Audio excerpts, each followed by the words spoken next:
राधे राधे मेरे प्यारे भाइयों बहनों माताओं व बंधुओं, संस्कार की बातें चैनल में आपका स्वागत है। बंधुओं, आज उत्पन्ना एकादशी के दिन मैं आपको सुना रही हूँ एकादशी माता की कहानी। बंधुओं, आज उत्पन्ना एकादशी के दिन ही एकादशी माता का प्रादुर्भाव भगवान विष्णु के शरीर से हुआ। जो कोई भी एकादशी के दिन एकादशी माता की कथा को सुनते हैं, भगवान विष्णु और एकादशी माता दोनों की ही विशेष कृपा मनुष्य पर बनी रहती है। जो कोई आज के दिन इस कथा को सुनते हैं, बंधुओं, भगवान विष्णु ने स्वयं एकादशी माता को यह वरदान दिया था कि तुम एकादशी को उत्पन्न हुई हो। जो तुम्हारा व्रत करेगा वह सभी तीर्थों से अधिक फल प्राप्त करेगा। उसे धर्म, धन और मुक्ति की प्राप्ति होगी। जो कोई भी एकादशी के दिन तुम्हारा व्रत करेगा। भगवान विष्णु ने एकादशी माता को कहा था, मेरे और तुम्हारे भक्त एक ही होंगे और वे जीवन में सभी सुखों को प्राप्त करेंगे और अंत में मेरे लोक को प्राप्त होंगे जो तुम्हारा व्रत करेगा। इसलिए बंधुओं, एकादशी के दिन एकादशी का व्रत करें और साथ ही एकादशी माता की इस कथा को अवश्य सुने। बंधुओं, कथा को सुनने के बाद कमेंट बॉक्स में राधे राधे लिखना ना भूलें। बंधुओं, यदि आपने YouTube चैनल संस्कार की बातें अब तक सब्सक्राइब नहीं किया तो जरूर करें और बेल आइकन दबाना ना भूलें ताकि आपको हमारी आने वाली सभी वीडियोस की जानकारी सबसे पहले हो सके। बोलो एकादशी माता की जय हो, विष्णु भगवान की जय हो। एक बार एक राजा के दो बेटियां थी। छोटी बेटी एकादशी का व्रत किया करती थी। हर कोई छोटी बेटी की प्रशंसा किया करता था और बड़ी बहन छोटी बहन से ईर्ष्या करती थी। एक बार पड़ोसी राजा का बेटा बड़ी बेटी को देखने आया, लेकिन उसे बड़ी बेटी की जगह छोटी बेटी पसंद आ गई। राजा की छोटी बेटी अब बड़ी बहन छोटी बहन से और भी चिढ़ने लगती है। वह छोटी बहन को मारने के नए नए तरीके अपनाती रहती है। एक बार वह लड्डू में जहर मिलाकर उसे खिलाने की कोशिश करती है और एक बार वह मटके में जहरीला सांप रखकर छोटी बहन के कमरे में रख देती है। एक बार छोटी बहन को पनघट पर पानी भरने के लिए ले जाती है और धोखे से कुएं में धक्का दे देती है, पर हर बार ग्यारस माता उसे बचा लेती है क्योंकि वह ग्यारस माता के व्रत किया करती थी। बड़ी बहन बहुत परेशान हो गई कि यह तो किसी भी तरह नहीं मरती। तब एक दिन बड़ी बहन छोटी बहन से बोली, मेरी प्यारी बहन, भगवान ने हम सब की मृत्यु किसी न किसी तरह लिखी है। क्या तुम्हें पता है कि तुम्हारी मृत्यु कैसे होगी? बड़ी बहन बहुत सीधी थी। छोटी बहन बहुत सीधी थी। वह बोली, मेरी मृत्यु मेरे पालतू तोते व तोते के गले में जो हार है उसमें अटकी हुई है। यदि कोई मेरे तोते को मारकर उस हार को लेकर पहन ले तो मैं मूर्छित हो जाऊंगी और फिर उस हार को उतार कर कहीं रख दे तो मैं जीवित हो जाऊंगी। उस रात छोटी बहन अपने पिता के पास गई और बोली, पिताजी, मुझे शक है, यदि मैं मर जाऊं तो आप मुझे जलाना नहीं, आप मुझे हमारे पुराने महल के कुएं के पास झोपड़ी बनाकर खाट पर सुला देना। राजा बोले, बेटी, तुम ऐसा क्यों बोल रही हो? 2-3 दिन बाद तो तुम्हारी शादी है। तब छोटी बेटी बोली, पिताजी, समय का कोई भरोसा नहीं। इस तरह शादी वाला दिन भी आ गया। शादी वाले दिन बड़ी बहन छोटी बहन के पालतू तोते को ढूंढती है, पर वह उसे कहीं नहीं मिलता। तभी दरवाजे पर बारात आ जाती है। वरमाला का कार्य संपन्न हो जाता है। फेरों की रस्म शुरू हो जाती है। उधर बड़ी बहन तोते को ढूंढ लेती है और वह उस तोते को मार देती है। वहीं छोटी बहन के 3.5 फेरे राजकुमार के साथ पूरे हो जाते हैं। तभी छोटी बहन मूर्छित होकर गिर जाती है। उधर बड़ी बहन तोते के हार को खुद पहन लेती है। तब फेरों में सभी घबरा जाते हैं। सभी बारातियों में हलचल मच जाती है कि राजकुमारी को क्या हुआ। सब डर जाते हैं। तब राजा वैद्य हकीमों को बुलाते हैं। छोटी राजकुमारी को महल में ले जाकर लिटा दिया जाता है। वैद्य और हकीम राजा से कहते हैं, राजकुमारी ना मरी है ना जीवित है, हमने ऐसा पहली बार देखा है। तब राजा उनसे कहते हैं, बाहर जाकर बोलना कि राजकुमारी बेहोश है, अभी थोड़ी देर में ठीक हो जाएगी। यदि तुम ऐसा नहीं कहोगे तो मैं तुम्हें फांसी दे दूंगा। बेचारे वैद्य हकीम राजा के कहे अनुसार बोल देते हैं। तभी बड़ी बेटी आती है और कहती है, पिताजी मुझे छोटी बहन के मरने का बहुत दुख है। उससे ज्यादा दुख मुझे आपकी इज्जत का है, जो कि खराब हो जाएगी। आप ऐसा करो कि मेरी शादी राजकुमार के साथ कर दो, तब सब ठीक हो जाएगा, आपकी इज्जत भी रह जाएगी। तब राजा को यही ठीक लगा और राजा ने छोटी बेटी के कपड़े पहनाकर बड़ी राजकुमारी को फेरों में बिठा दिया। पर राजकुमार ने मना कर दिया, कहा कि यह मेरी पत्नी नहीं है। मेरी पत्नी जब बोलती है तो उसके मुंह से फूल झरते हैं।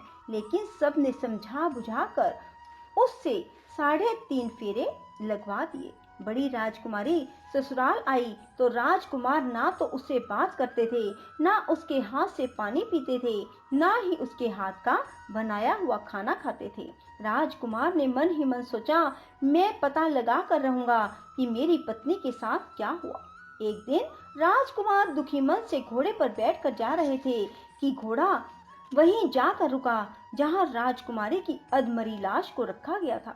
राजकुमार ने मन ही मन सोचा कि घोड़ा यहाँ किस कारण से रुका है, कोई तो वजह है जो यहाँ घोड़ा रुक रहा है। तब राजकुमार घोड़े से उतरकर पुराने महल में गए। वहाँ एक चौकीदार था। राजा ने पूछा, यह महल किसका है? तब चौकीदार ने बताया कि यह महल किसका है। तब राजकुमार समझ गए कि यह पुराना महल तो उसके ससुर का ही है। वहाँ खाट पर कौन सो रहा है? राजकुमार ने चौकीदार से पूछा।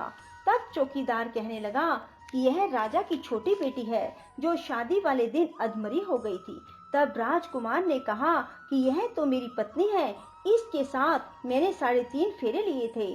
तब राजकुमार ने चौकीदार से कहा, तुम किसी को ना बताना कि मैं यहाँ आया हूँ, मैं तुम्हें मुंह मांगी रकम दूंगा। चौकीदार ने हाँ कर दी और राजकुमार खाट के पास गया और बचे हुए 3.5 फेरे खाट के साथ ले लिए। राजकुमार उस दिन वहीं पर रहा और रात को भी वहीं रहा। छोटी रानी रात को खड़ी हो गई। उसने अपने पास अपने पति को देखा तो वह बहुत रोई। राजकुमार ने पूछा, बड़ी अजीब बात है, तुम शादी वाले दिन मूर्छित क्यों हो गई? तुम्हारे पिता ने मेरी शादी तुम्हारी बड़ी बहन से क्यों करवा दी, जबकि मैंने तुम्हारी बड़ी बहन को स्वीकार भी नहीं किया। तब तुम मुझे पूरी बात बताओ। तुम दिन भर तो मूर्छित थी, अब रात को जीवित कैसे हो गई, इसका भी राज बताओ। तब राजकुमारी ने अपने पति को तोते और हार वाली सारी बात बताई। यह भी बताया कि यह बात मैंने अपनी बड़ी बहन को बताई थी। एक बार मेरी बड़ी बहन ने मुझसे मेरी मृत्यु का उपाय पूछा, तब मैंने उसे पूरी बात बताई। मेरी बड़ी बहन मुझसे बहुत ईर्ष्या करती थी। उसने कई बार मुझे मारने की कोशिश की, पर ग्यारस माता ने मुझे हर बार बचा लिया। यह सब मेरी बड़ी बहन ने किया है। तोते के गले में जो हार था वह मेरी बड़ी बहन दिन में पहन लेती है और रात को उतार देती है, इसीलिए मैं दिन में मूर्छित रहती हूँ और रात को जीवित हो जाती हूँ। यदि वो हार मुझे वापस मिल जाए तो मैं हमेशा के लिए जीवित हो जाऊंगी। कोई बहन भी ऐसा कर सकती है? अब राजकुमार छोटी राजकुमारी के साथ वहीं दिन बिताने लगे। बड़ी रानी ने दासियों को भेजकर पता लगाना चाहा कि आजकल राजकुमार दिन रात कहाँ रहते हैं, पर उसे कोई खबर ना लगी। उधर छोटी रानी गर्भ से हो गई। एक दिन छोटी रानी ने राजकुमार से कहा, मुझे चाहे बेटा हो या बेटी, रात में ही हो, दिन में तो मैं मूर्छित रहती हूँ। पर एक दिन राजकुमार को किसी काम से बाहर जाना पड़ा और तभी राजकुमारी प्रसव से हो गई। तब उसने ग्यारस माता को याद किया। तब ग्यारस माता स्वयं आकर उसका प्रसव करवाती है। उसके सुंदर पुत्र पैदा होता है। तभी वहां राजकुमार आ जाते हैं। उसने भी ग्यारस माता के दर्शन किए। ग्यारस माता बोली, ये मेरी परम भगत है, और बोली, जब तुम्हारा बेटा 5 वर्ष का हो जाए तब तुम इसे अपनी पत्नी का हार लाकर पहना देना। देखते ही देखते कुंवर 5 वर्ष का हो गया। बेटा युवराज 5 वर्ष का हो गया, तब राजकुमार अपने बच्चे से कहते हैं कि बेटा युवराज, तुम यहीं रहना, माँ की खाट के पास, मैं शहर से काम निपटा कर आता हूँ। तब बड़ी रानी के दास दासी राजा को वहाँ से आते हुए देख लेते हैं और बच्चे को उठवा लेते हैं। बच्चे के 2 टुकड़े कर दिए जाते हैं, एक टुकड़ा चक्की के नीचे और एक अपने पलंग के नीचे रख लेती है।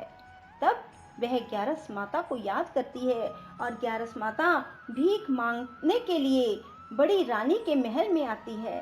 तब बड़ी रानी अपने दास दासियों के हाथों भिक्षा भिजवा देती है, पर ग्यारस माता कहती है कि मैं तो तुम्हारी रानी के हाथों से ही भिक्षा लूंगी। तब वे जाकर उसे कहते हैं। तब बड़ी रानी खुद उसे भिक्षा देने के लिए आती है। तब ग्यारस माता बिल्ली का रूप बनाकर अंदर जाती है और उसके बच्चे के जो 2 टुकड़े होते हैं उन्हें इकट्ठा जोड़ देती है और उसमें प्राण फूंक देती है और उसे लेकर चली जाती है। राजकुमार कुंवर को लेकर महल में जाते हैं और कहते हैं, रानी, ये बच्चा मेरी दूर के रिश्ते की बहन का है, यदि तुम इसे प्यार से रखोगी तो शायद मेरा दिल भी तुम पर आ जाए। तब बड़ी रानी कुंवर को लाड प्यार से रखती है। तब एक दिन राजकुमार अपने बेटे से कहता है कि तुम अपनी मामी से हार मांग लो, हम ये हार लेकर तुम्हारी माँ के पास चलेंगे, पर ये बात अपनी मामी को मत बताना। कुंवर बोले, मामी मामी, मुझे अपना ये हार दे दो। एक बार तो रानी जवाब दे देती है, पर फिर उसे ये बात याद आती है कि जब राजकुमार ने उसे कहा था कि यदि तुम बच्चे का ध्यान रखोगी तो मेरा दिल तुम पर आ जाएगा। तब बड़ी रानी कुंवर को हार दे देती है। कुंवर उस हार को लेकर अपने पिता को देते हैं। आज हम आपके हाथ का बना हुआ खाना खाएंगे, हम आते हैं, तुम खाना तैयार करो। बड़ी रानी बहुत खुश हो जाती है कि आज मेरे पति मुझसे खुश हैं। तब राजकुमार छोटी रानी के पास जाते हैं। बड़ी रानी उधर बहुत खुश होती है। तब राजकुमार छोटी रानी को वो हार पहना देते हैं और छोटी रानी जीवित हो जाती है और महल में छोटी रानी और बच्चे को लेकर आते हैं और बड़ी रानी को अपने ससुर के यहाँ छोड़ने के लिए चले जाते हैं और उन्हें सारी बात बताते हैं। उसके ससुर भी इस बात में शर्मिंदगी महसूस करते हैं और कहते हैं, ये मेरी परवरिश में ही कुछ ना कुछ कमी रही होगी। और ग्यारस माता की कृपा से छोटी रानी के भाग जाग जाते हैं। हे ग्यारस माता, जैसे आप छोटी बेटी पर प्रसन्न हुई वैसे सब पर होना। कहते सुनते हुंकारा भरते सब पर अपनी कृपा बरसाए रखना। बोलो ग्यारस माता की जय। राधे राधे, जय श्री कृष्णा। बंधुओं, यदि आपको हमारी वीडियो पसंद आए तो इसे लाइक करें और शेयर भी जरूर करें। साथ ही हमारे चैनल को सब्सक्राइब करना ना भूलें।